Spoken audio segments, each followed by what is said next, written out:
This committee has not been really coming up like that in terms of the oversighting already negotiated treaties. But initially, what the law says is that even before you enter, you are supposed to interface with National Assembly. Yes. According to the Debt Management Office Act. National Assembly ought to see most of the details of any agreement you are going into with any other country. But this has not been the practice over the years. And when I assumed the position of the chairman of the Committee on Treaties, Protocols and Agreements, I called my committee that we need to depart and change the narrative. Changing the narrative that we really need to domesticate most of the treaties enter into, because treaties are legally binding agreements between countries. It can be bilateral, it can be also multilateral in terms of several countries coming into a pact, by legally putting their signature into such an agreement that is binding and needs to be domesticated so that Nigeria can enjoy the benefit of such agreement that has been reached. Now we have started initiating domestication of most of these issues, and when a motion came up also in the National Assembly in terms of the different loans we have entered, the resolution mandate my committee to look into those agreements. Sometimes people argue, why are you looking into what we have it's part of the question I would have loved to ask you. No, what we have already approved. We are approving principle, most approval that has been made, and ask the executive to revert by bringing those agreements before ratifications, before ratifying those agreements. But the protocols has also not been obeyed over the years, and even when we have also entered a part, it requires that the oversight function of National Assembly is to look at whether those parts are being honored. Do you understand what I'm saying? So, and that's the activity of National Assembly, whether you have approved or not. Because you have power to approve, you also have power to oversight it. How the management of such, agreement has been, be able to be executed. They are very, very key and germane. And I believe we're elected and constituted as committee to look in those critical areas that affects our people. I can remember in 1983, I was still in school, and there was this SAP issues that the military government entered into part, and that brought the price of bread very, very high, and also the milk. I used to drink tea a lot in the morning, but it was not difficult, to take a tea. Imagine changing your lifestyle. It affected me, it affected my psyche, it affected everything about me. And in taking loan, it has to be well negotiated. And not only negotiated, because the leadership at that particular point in time, not the people who are going to pay, because there's always a 7 years moratorium before you start payment. Now, when you start payment or servicing any debt, you are now reducing the purchasing power of the population. Because you are making extra commitment. Those commitments you are making for those loans ought to have been diverted. Now, most of the loan you take, you are taking it for your infrastructure. We need infrastructure in our country, there's no doubt about that. Yes. But when you are taking it for infrastructure, can that infrastructure you are putting be able to repay back that loan? You must conceive certain things that that infrastructure you are taking, that loan you are taking to finance and infrastructure is capable of even giving you 80% of the money back. Because 20% you might be a political consideration for the sake of the populace. Because you are also doing things to ease the suffering of your people. Since 1960, only 10 of the treaties have been domesticated out of over 400 Nigeria has entered. Out of over 400 Nigeria has entered. Do you understand me? Yes. So when I came into in the helm of the affair of this committee, my thinking is that there are a lot of human rights treaties, conventions Nigeria have entered. That needs to be domesticated. And how do we do? The National Assembly and Executive have not been working in that interface during negotiations and this, in line with the Treaty Making Procedure Act. Do you understand what I'm saying? Yes, sir. The Treaty Making Procedure Act makes sure that it categorizes into three, phases. Phase A, B, and C. Now, there are other treaties, agreements that needs to be ratified by National Assembly. It's just like when you involve financial, like this particular one we are looking into. We are not looking into only one ministry. Okay. You will understand that same day, the police affair, Minister of Police Affairs was there. The Minister of Communication also came. Okay. The Minister of Work came. Okay. Loans are not taken directed to the Ministry of Transportation. Okay. Loans are taken also. There's one for FCT. There's also one leading this Kefi Road. Okay. That have not kicked off, but the loans have been signed and the loans have been taken. What does it mean for a loan or agreement to be domesticated? You see, a treaty can be domesticated because they are binding legal international laws. You see, when a country, append its signature into a legally binding agreement, it then means enforceable in your country. When we talked about enforceabilities and arbitral awards, convention entered by Nigeria in 1958 that governs most of these issues of these clauses. You cannot see the beauty of it.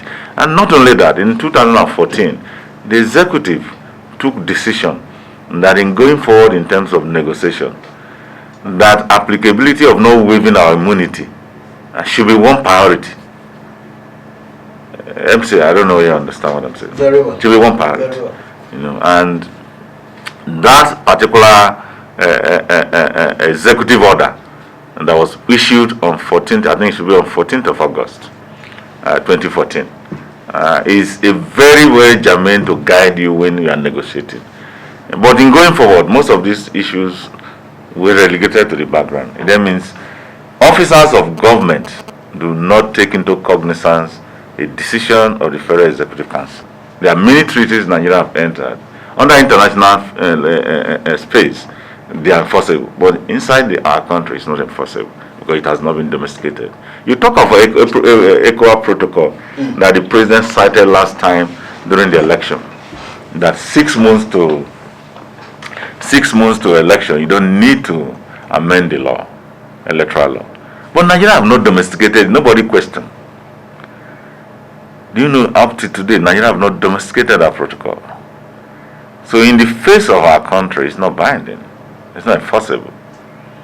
You can also take the 1783 part between the Great Britain and Americans and its allies that are legally binding between the Great Britain to stop up the revolution.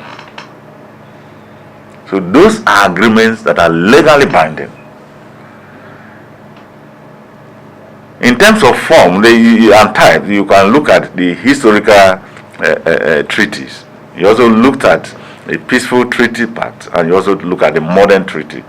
Today we are discussing issues of modern treaties, where several countries are going to pass agreements and agree in a particular to bring their harmony and world peace. In the face of the current National Assembly, yes, the committee, during our work start from negotiation. You want to go into negotiation with any country in terms of agreement, you should be able to carry our committee along. But this has never been the case, because we can add a lot of input in whatever you are doing from the legislative point of view, not only from the executive point of view. But the executive don't do that. They want to do it alone. It's shrouded in secrecy, as if documents that involve Nigeria and other countries should be shrouded in secrecy. It's never a classified document that you cannot bring to the fore. Now you will not find out that only few people can be able to look at a classified document. Now, these negotiations are taking place without cognizance to the particular laws governing our countries, which National Assembly could have brought to bear. Now you are ratifying. The Treaty Making Procedure Act is not in consonance with the Constitution, because it was a decree promulgated by the military, which has become part and parcel of our laws, and which ought to have been repealed several years ago when democracy came to power, but has not been repealed. And my committee have taken it as a duty to repeal that law and reenact a new treaty-making procedure act that will be in consonance with the Constitution, which is the operational compass and the grand norms. So these are issues, you take that. Sometimes when people ask you, why will you oversight what you have approved, that means they don't understand what the meaning of oversight is all about. Yes. Because the essence of the legislator is a watchdog to the executive and judiciary. And as a watchdog, that means you can't start your scrutiny right from when you conceive such a project. And you can also monitor based on your oversight the workings, the progress of that project. And at the end of the day, so that you can evaluate effectively, also oversight towards the end of such a project. So in the space of oversight, in fact, I wrote a thesis on oversight. It's one of my paper that I wrote. It's on oversight. So you want to talk about authority of oversight, you refer back to some of us who have done a very, a research in that aspect, not just our opinion, a pure research, to really find out what has also bring a lot of conflict between the legislators and the executives when you are doing oversight. We have already identified those key areas, that bring in those frictions. And one of those frictions is one of the things you witnessed recently. Because of understanding the nature, you must understand the nature why the National Assembly is elected. That they are come to look at your nyash for the money that has been approved to you. Yeah, they wouldn't just allow you to be spending money without looking at your activities. Your activity must be looked into. And if your activity is looked into, they see the legislator as an enemy. If you understand the law, you shouldn't see the legislator. You see the legislator as a partner in terms of value for money and bringing succor and value to the populace whom you are representing. When you find out that the process has been breached, okay, when a process that has been breached in several layers of that negotiation, that means you can bring to the fore to renegotiate such an agreement. Okay. You can remember what happens between China and United States of America. Okay. Certain processes were breached, and American called for renegotiations. It also between Americans and Mexico. Okay. American found out that the process was breached. When a process is breached, you can use that as an instrument to call for renegotiation. So in going forward, because I really didn't want to come into this thing to discuss this kind of matter, because I am still presiding over that issue. So I won't go into detail. So in going forward, we're going to reach out to a lot of far-reaching recommendations, that will address the past and probably protect the future. Once you have a system working, you see, God created the world through a system. If God created the world through a system, and we that are created as image of God, to add value to God's creation, and we created an institution called government, and government has 3 institutions that governs it, and these 3 institutions have a lot of branches, and these branches are part of the system of these 3 arms of government. And if the system is distorted in a way, and what strengthens the system is an instrument of law. And once there are no law governing such a thing, so you have no facts to lay before. I think that is the process. We want our system to work as created by God. I haven't crossed the age of 50. I should be, pursuing to be remembered as a patriot. And as a patriot, the incoming generation should be able to remember that I added value into governance. I think that's what I should be remembered for.